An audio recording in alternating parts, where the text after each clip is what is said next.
Good day, viewers, and welcome to TechMag TV News. My name is Stephanie Truter, and these are the headlines. Liquid sponsors portrays girls ICT hackers with winners in the 2022 UZ event. It is policy recipe for economic disaster, says CCC. Polad should be restructured, says Mwonzora.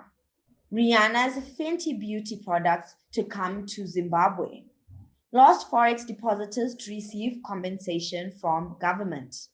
And now, in our top story, Postal and Telecommunications Regulatory Authority of Zimbabwe, as part of the nation's commitment to the success of the girl child in the information and communication technology sector, will on the 13th of May 2022 have ZICT and ZIE join girls around the world to mark International Girls in ICT Day, drawing attention to the critical need for more girls and women in the ICT sector.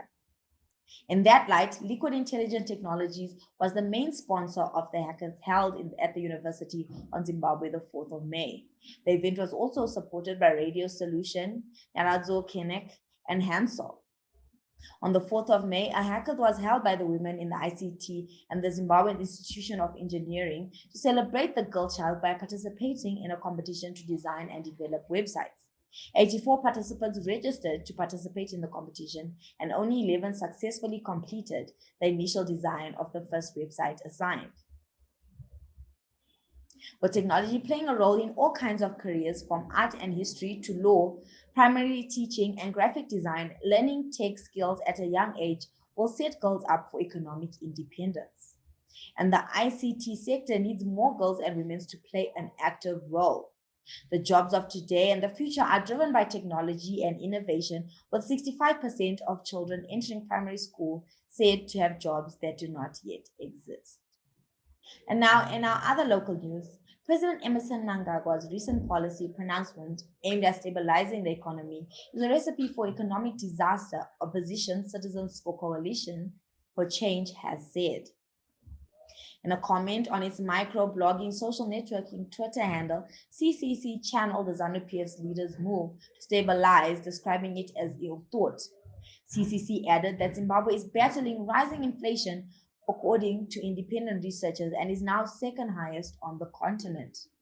Mnangagwa announced Saturday night that all banks with immediate effect will no longer process third-party country foreign payments, referring to payments made to an entity overseas via another country. Critics argue the move was counterproductive in a country desperate for foreign direct investment. MDCT Alliance leader Douglas Mwonzora said the current political actors dialogue must be restructured to include parliament and local council representatives. Polad was formed May 2019 by President Emerson Mnangagwa. Mwonzora also called for the improvement of the country's socio-political and economic structures, demanding inclusion of the civil society and labor bodies. Main opposition party, the Citizens Coalition for Change, led by Nelson Chamisa, while represented in both local councils and parliament, is not part of Polad. The political actors are mainly political parties and candidates who participated and lost in the July 30, 2018 harmonized election.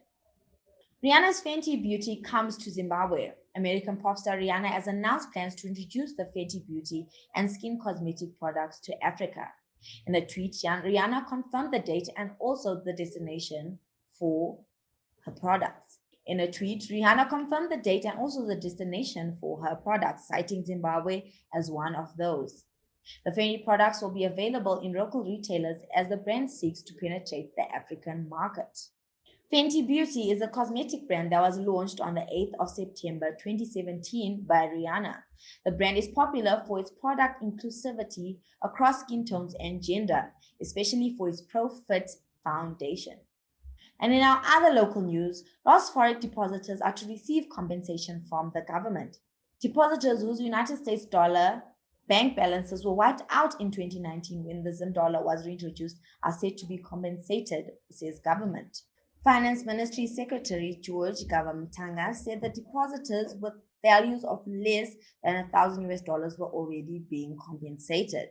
According to the Reserve Bank of Zimbabwe, total banking sector deposits amounted to 10.32 billion, as of December 31st, 2018, up from the 8.48 billion as of December 31st, 2017.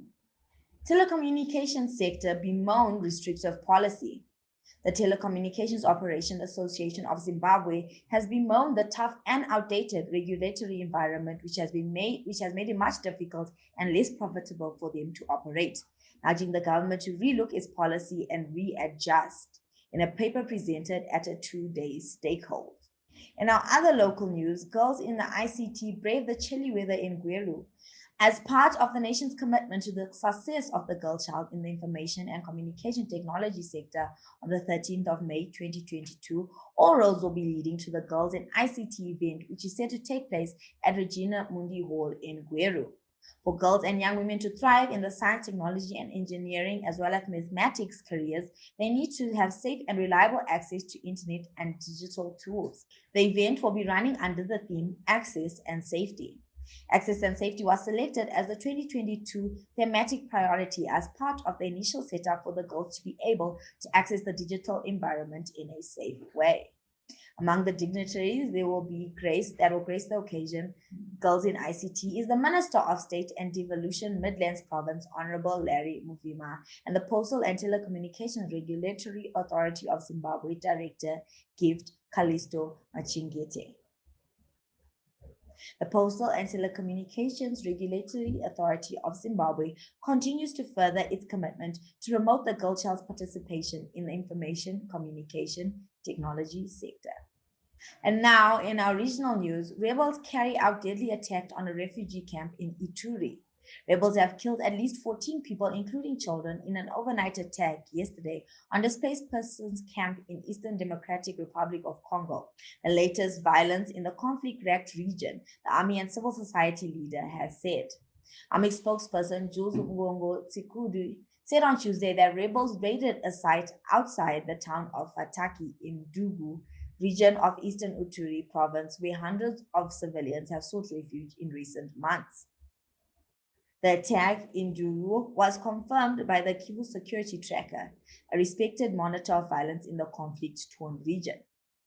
Civil society leader Dieudonné Losa gave a provisional death toll of 15 and blamed an armed group known as the Codeco, accused of staging another attack on a nearby artisanal mining site on Sunday that killed at least 35.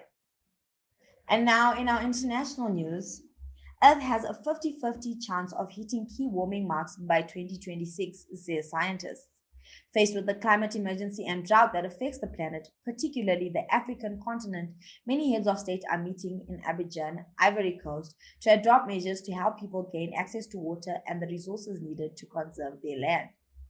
As the conference holds, a new report from the World Meteorological Organization said the world is creeping closer to the warming threshold international global warming agreements are trying to prevent. As the international team of weather scientists who compiled the study say there's a 93% chance that the world will set a record for hottest year by the end of 2026.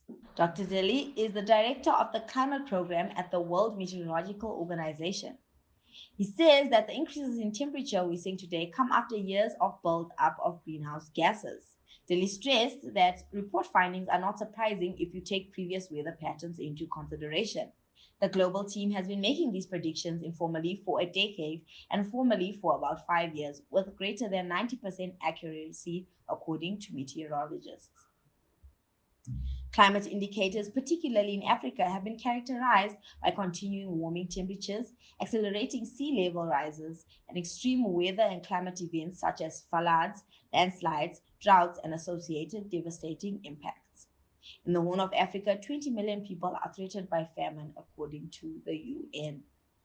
And now, in our technology news, Zuva partners Electronic Vehicle Center Africa to charge electric cars.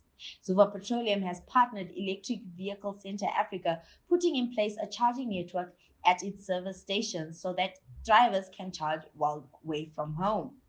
Globally, many countries have committed to allowing only electric vehicles from early 2030s, with these taking over the next decade. EVCA General Manager Mr. Mufaro Mukambate said the adoption of electric cars will go a long way in reducing the fuel import bill and greenhouse emissions that damage the environment. Under the National Renewable Energy Policy, the government has set out clear objectives to minimize greenhouse emissions by promoting the use of electric cars to add to biofuels and ethanol blending. This has been TechMag TV News. Thank you for watching. Please share, like, and subscribe as we keep bringing you more top stories. We'll see you next time.